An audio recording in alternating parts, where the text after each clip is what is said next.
Okay, you know what, Adhira? Let me slice through this book and read it more conveniently. Oh my god, no! How can you or anybody else do that?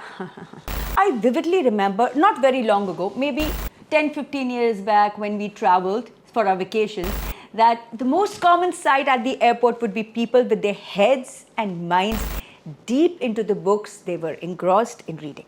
Do you remember that? No, not really. Okay, you were fairly young, but you always had a book in your hand. Even Adhira, by the swimming pool, beach, or lounging, a book by your side was the best sight. And inspired by the parents, children too would have a comic, a semi-comic, and also those were the times of the Harry Potter craze. Do you remember that? Oh, of course. How could I forget? Well, as if this were not enough, AIs are mutilating books, especially rare and valuable ones. Yes, as per the latest reports, Anthropic's destruction of historical and other books has enraged the community at large.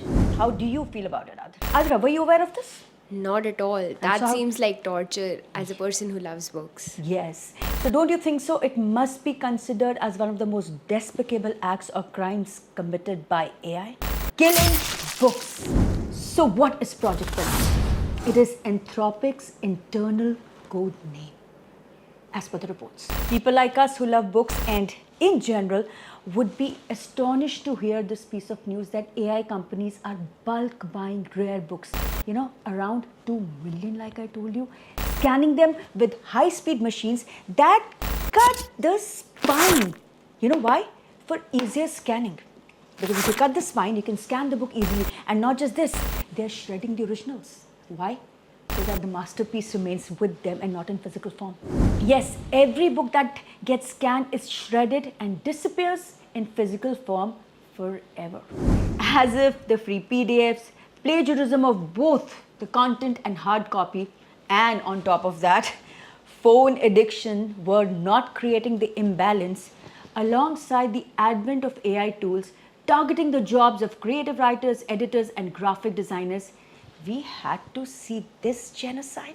Yes, it is not just the genocide of generations of valuable books, it is also smothering iconic, established, struggling, and would-be authors. And of course, the gradual extinction of book reading culture.